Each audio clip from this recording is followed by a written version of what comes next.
ବିରାଟକାୟ ଗଛ। ଗଛ ଉପରେ ସୁନ୍ଦର ଚଢ଼େଇଟିଏ। ପ୍ରତିଦିନ ଚାରିଆଡ଼େ ବୁଲି ବୁଲି ନିଜ ଖାଦ୍ୟ ସଂଗ୍ରହ କରେ। ସେ ଗଛ ଉପରେ ବିଶ୍ରାମ ନିଏ। ପ୍ରତିଦିନ ପରି ସେଦିନ ବି ଗଛ ଉପରେ ଚଢ଼େଇଟି ବିଶ୍ରାମ ନେଉଥିଲା। ହଠାତ୍ ଉପରକୁ ଦେଖେ ତ ବାଜପକ୍ଷୀ ତାକୁ ଚାହିଁଛି। ତଳକୁ ଦେଖେ ତ ଶିକାରୀ ଜଣକ ତୀର ଧରି ତାକୁ ଚାହିଁ ରହିଛି। ସେ କ'ଣ କରିବ ବା କିଛି ବୁଦ୍ଧିବାଟ ଦେଖାଗଲା ନାହିଁ।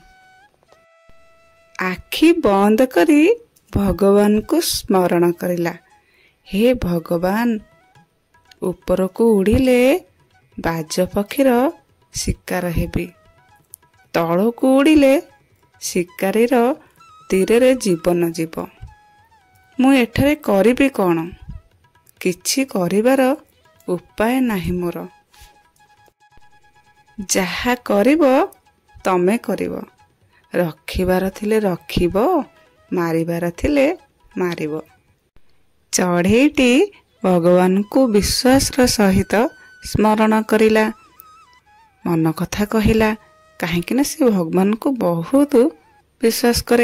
ତଳେ ଶିକାରୀ ଜଣକ ଚଢ଼େଇ ଉପରକୁ ତୀର ଉଠାଇଛି ତ ଠିକ୍ ସେତିକି ବେଳେ ସାପଟେ ଆସି ଶିକାରୀକୁ ମାରିଲା। ଶିକାରୀ ଉଠାଇଥିବା ତୀର ବାଜିଲା ଯାଇ ବାଜପକ୍ଷୀ ଦେହରେ। ବାଜପକ୍ଷୀ ବି ମରିଲା, ଶିକାରୀ ବି ମରିଲା। ଚଢ଼େଇଟି ଭଗବାନଙ୍କୁ ଅଶେଷ ଅଶେଷ ଧନ୍ୟବାଦ ଦେଲା। ଖୁସିରେ ଉଡ଼ିଗଲା। ବେଳେବେଳେ ଆମ ଜୀବନରେ ଏମିତି କିଛି ପରିସ୍ଥିତି ଆସେ, ଆମେ ଚାହିଁଲେ ବି ସେ ପରିସ୍ଥିତିକୁ ସମ୍ମୁଖୀନ କରିପାରେ ନାହିଁ କି କିଛି ବୁଦ୍ଧିବାଟ ବି ଦେଖାଯାଏ ନାହିଁ। ସେ ସମୟରେ କେବଳ ଜଣେ ହିଁ ସାହୁ ହୁଅନ୍ତି। ସେ ଆଉ କେହି ନୁହନ୍ତି, ସେ ଭଗବାନ।